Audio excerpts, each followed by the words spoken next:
Live from Western Kentucky University, capital of the Hilltopper Nation. Whether it's in the locker room or on the field, behind the clipboard or on the court, home or away, we've got you covered. Get ready to enter the Redzone, your destination for all things sports, right here on Revolution 91.7. It's Wednesday. It's that time again. The WKU Redzone here on Revolution 91.7. Billy Rutledge, I'll be your host for the final show this year of the spring semester. Along with me, two guys that have had a very long journey here at WKU. Their last show here on the Hill.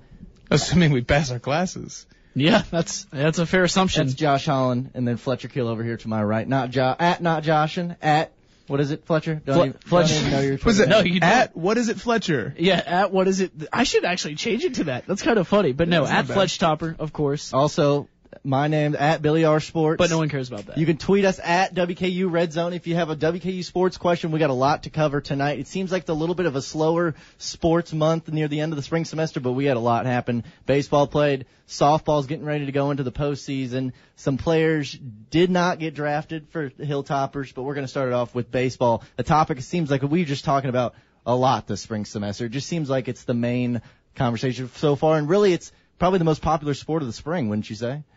I would say that, Billy, you are correct. Okay, we're going to do a little alternating conversation here. WKU baseball team did get swept over the weekend against Middle Tennessee State. They lost two heartbreakers, really, to begin the season, or begin the series. They lost 9-2 the third game, and then just losing yesterday to Lipscomb on the road. Lipscomb. Suddenly losing 4 games in a row. Yeah, I don't really always buy into the heartbreaker thing, because generally heartbreakers are stuff you do to yourself. Like, maybe someone winning on a last-second hook and lateral that was just ridiculous as a heartbreaker. When you give up runs in the 8th inning and 9th inning, that's not really a heartbreaker. You technically are doing it to yourself, though. You as a pitching staff, as a whatever, are either, or as a team, you're either A, giving up those late runs, or B, as an offense, yeah, I just you're don't not buy into scoring the whole heartbreaker is like something that was done to me that I could not stop. And the theme of this weekend was stuff that they certainly could have stopped coming out of the bullpen. So I'm not going to buy into a heartbreaker. Stop. Well, you could always stop something. Like, it's just, they still did it, though. It's still heartbreaking. Like the Central Michigan touchdown. If they would have converted it's more that like stomach churning, because they're like, I'm sick of this. Yeah. I think that's more apt. Like, oh, I can't believe this happened again. I'm sick of this. It's stomach churning. We were this close. And last week we talked about it. Do whatever you got to do against MTSU to get a win, and against FAU to get one win. You just cannot get swept, because now, in order for them to do anything to get that 8th spot, they've got to sweep Marshall, which is hard enough as it is because they're evenly matched teams. Then they've got to take 2 of 3 against Florida Atlantic. Now, I know that FAU series is here at home, but you're asking to take 2 games out of one of the top 4 teams in the conference. One of the top 25 teams in the nation. When they couldn't get one against Middle Tennessee. And you have these chances, and the sign of even like middle of the road teams that can beat good teams is you capitalize on opportunities. And in baseball, if you got a lead in the 9th, you have to win that game. You cannot lose games in the 9th inning. And if you look back at both of those games, you're giving up 2 in the 7th and 2 in the 9th in the Saturday loss. You give up 2 in the 8th. 3 in the 8th. 3 in the 8th on Friday. And 3 hits on Saturday, I believe. No. It was 3 hits and 2 walks from Kevin Elder. 5 basemen reached in 2 innings. You can't, as a bullpen, you get in there. The 5th baseman reached? Exactly. It's almost what it sounded like. But as a bullpen, you have to get in there, strike people out, or get ground ball. Like that's your job. In when you're a starter, you've got a little bit more leeway. People figure you out. You have to change your game plan. When you're a bullpen, you come in there, you throw hard for an inning. You can't give up walks. You cannot come out of the bullpen and give up walks. Well, the danger with a hard-throwing pitcher like a bullpen guy is what's the old adage? You can always teach a guy to pitch. You can teach a guy to throw. You can't teach a guy to pitch. And the pitching coaches in any level will always tell you that they would rather have someone who throws 67 and can control it every single time, as opposed to 100 and he's all over the place. And so a lot of it is just coming out, and I think a lot of it was just trying to do too much. They realized that they needed to get at least one of those wins. Just couldn't hang on to it. Almost like the defense against Central Michigan in the Bahamas Bowl, saying, okay, we can't let them come back, or when pick a basketball scenario in which the Hilltoppers have blown a big lead and lost or have come close to losing. The problem with this team that I see is that they're really good at coming back from behind, but the issue, first, when you give up runs in the bottom of the ninth, you have zero opportunity to come from behind because the game's over. If you give up a certain number of runs. Just stay with me. You understand what I'm saying. If you give up runs in the bottom of the ninth, generally you don't have any time to come back. If you're giving up runs in the 7th, 8th, and 9th, you have a very, very limited time to react. We've seen games this year where WKU has come out and been trailing in the 4th or 5th, but the offense has caught fire in the last 4 innings. But if your bullpen comes out in the 7th through 9th and gives up those runs, you do not give your team a chance to recuperate. And I think one of the best things that this Hilltopper team does is come back from a loss, come back from a weird play. They tend to react better than they do be the aggressor. Mm-hmm. But they can't do that if it's in the bottom of the ninth, giving up 2 runs to win the game. Yeah, when I look at a baseball team, I always like to see how they respond after giving up a walk-off win. Walk-offs are really emotional, especially when you're on the road and everybody in the fans are cheering for the other team and you have to walk off. But I wanted to see the way that they responded. And Sunday they didn't do well. They hit 3 of 18 with runners on base. And then Tuesday they held a 5-1 lead into the 2 outs in the 9th, and then Lipscomb was able to come back. They just didn't respond well. I think that 9-2 loss on that Sunday game to MTSU was more so just being emotionally spent. And I know that you really, in a sport especially like baseball, you really can't afford any games like that to be emotionally spent. But you got to think you've had leads in the 8th inning or in the 7th inning the last 2 games only to come back and lose. They were just mentally. Or just the fact that you're facing the Sunday pitcher of the best team in the conference. Yeah, I mean, that's and your biggest rival. They played the best team in the conference. They're at the top right now. They played the best team in the conference to 1-run games, 2 games in a row. Logistically, if you look at the Rice series, there was a 7-run game and then 2 one-run games. Yep. When you have these higher level teams, you've got a chance to win 2 of those probably, and then the higher level team is just going to be the better team in one of those games. Mm-hmm. The difference in the outcomes of those series are, can you take advantage of the opportunities in those 2 games? WKU could not take advantage of either opportunity against Rice.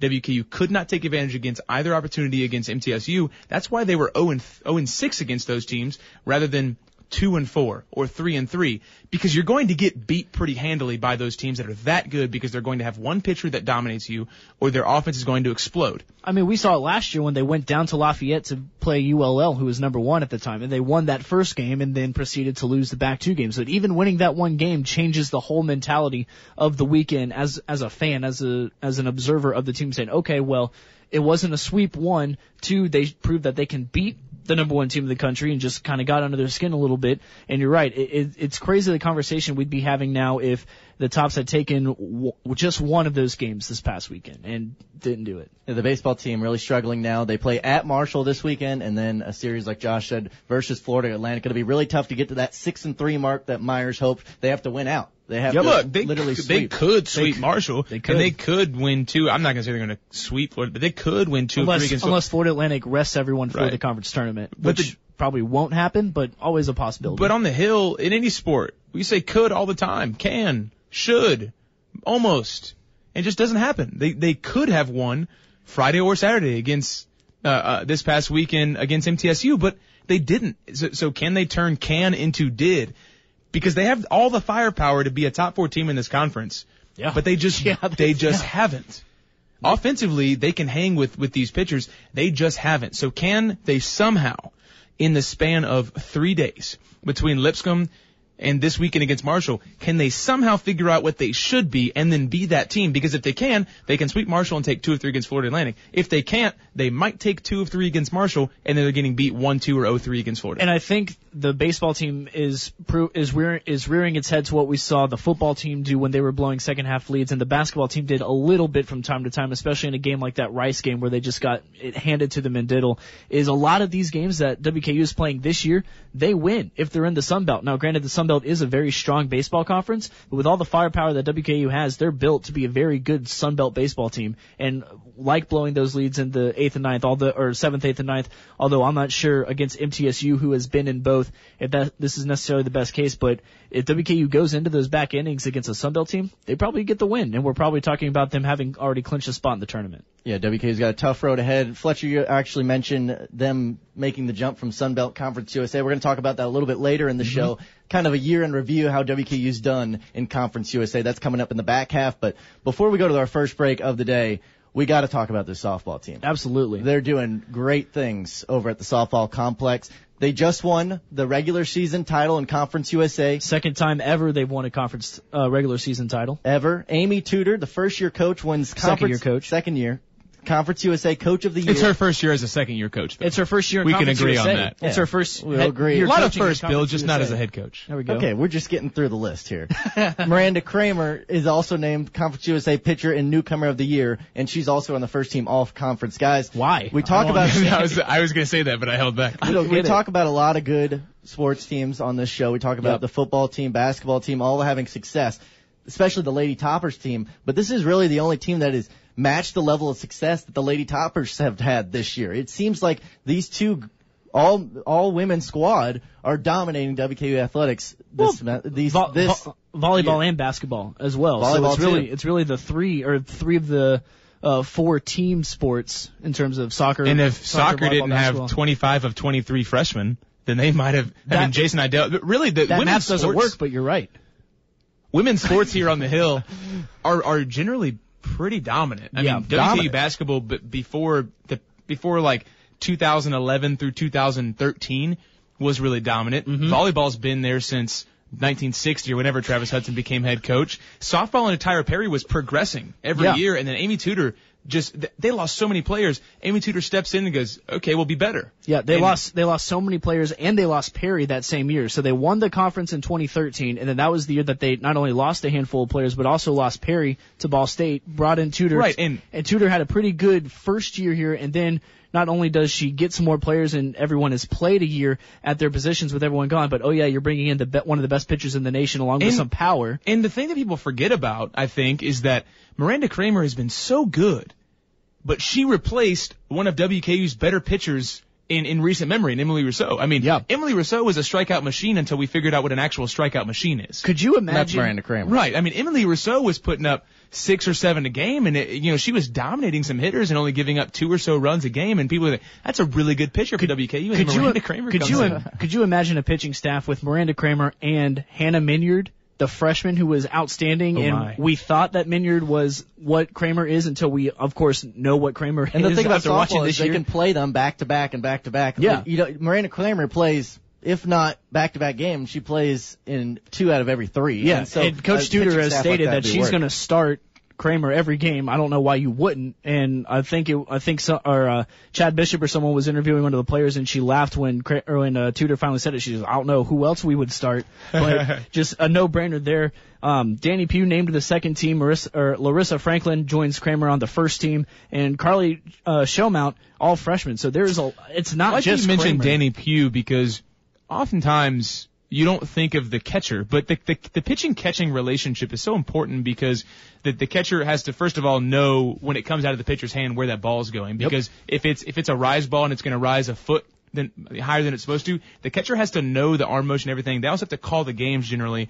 And so that relationship, I'm glad that Danny Pugh got some recognition for that combination because, yes, Miranda Kramer is dominant, and a lot of it, probably 70-30, is on Kramer. But you also have to have a catcher that knows when she should throw certain pitches, and a catcher that can bat. I mean, I was about to say, plus Pugh has some power. Yeah, like an offensive catcher in baseball or softball, I think is one of the more valuable because you find offensive third basemen, you find offensive outfielders, first baseman, shortstops and second baseman get on base, but a lot of times the catcher is right next to the pitcher as far as, he's in the order. Yep. But when you have or she's in the order, but when you have an offensive catcher, not an offensive catcher like she says mean things, but an offensive catcher, then it really, really boosts your lineup. So glad that Danny Pugh got that recognition. The softball team. Go ahead, Fletcher. I was just going to say Pugh was one of the 3 that came over to WKU along with Kramer. And Pugh, is she good? Yeah, from IPFW. And so they had that relationship also, which probably one of the reasons why Kramer had the success. It goes back to that 70-30. Yeah, she could pitch, but she also knows her catcher, and the catcher makes things work. The softball team, the regular season Conference USA champions. They are the number 1 seed in the conference tournament. They play Charlotte in Miami tomorrow.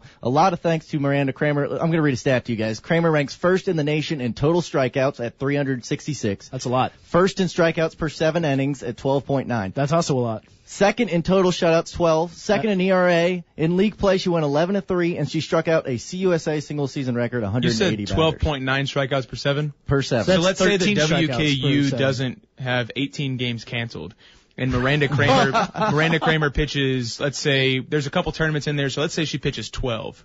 So that's 144 more strikeouts. She's sitting right at 510 strikeouts. Oh, is that a lot? Oh, yeah. Is that? I don't know these things. She's at first with 366, so just add a third of that to, it's ridiculous how good she has been. She is quite good at throwing and she's dominating Conference USA, and she's winning against Louisville. She's winning against Tennessee, Kentucky. She had 18 strikeouts against Kentucky, and by the way, she had another no-hitter this last weekend. Yeah, but the sky is also blue. So I don't know why we're talking about this like it's a surprise at this point. It's a surprise when she gives up a hit or when she goes 5 innings without striking anyone out. See, she's so dominant. It brings up this conversation. I haven't talked to you guys about this, but I'd like to bring it up. Chad Bishop. You can talk to us about anything. Chad Bishop had an interesting column, the WBKO writer for WKU Athletics. Yeah, he talked about, is Miranda Kramer having the best individual season in WKU Athletics history? And it got me running my mind to some of the other better ones. You got to think of Claire Donahue. She's now an Olympic gold swimmer. Gold medalist swimmer. Brandon Dowdy last year having a terrific year. Maybe Courtney Lee in basketball, but it seems like basketball is kind of a sport where there's not somebody that's going to score that many points. Bobby Rainey, Antonio Andrews.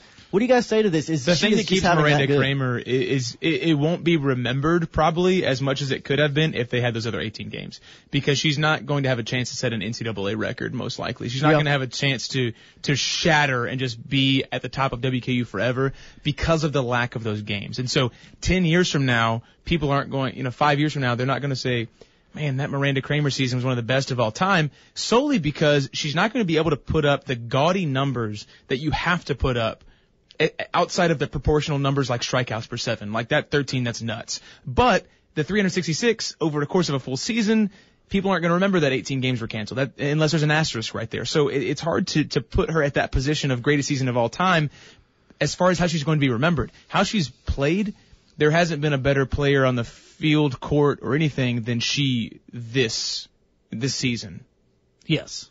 Not even Dowdy. I would say that. Because theoretically, you could do what Miranda Kramer's doing with like 2 people. Yeah. You needed 7 or 12 or. Yeah, I would say when they lose, it's only losing 1-0 or 2-0. Her 8 losses, I believe it is. She's only giving up however many runs, and a lot of her losses are because the offense can't get any runs, and a lot of those games are against the Louisvilles and against the Kentuckys where they're just facing better SEC, ACC level competition. Kramer happens to be an ACC, SEC level pitcher just playing for WKU in the Conference USA. Well, it looks like the softball team's going to have to win the Conference USA tournament to get to a regional this year. They could make it if they get to the final again, and I think a lot of that plays into how many games were canceled, because their record is only 31-12. And I say only, but you play like 50, 60 games in a softball season. So if you put in those 18 games, we're looking at closer to a 51 season, and that might get them an automatic berth.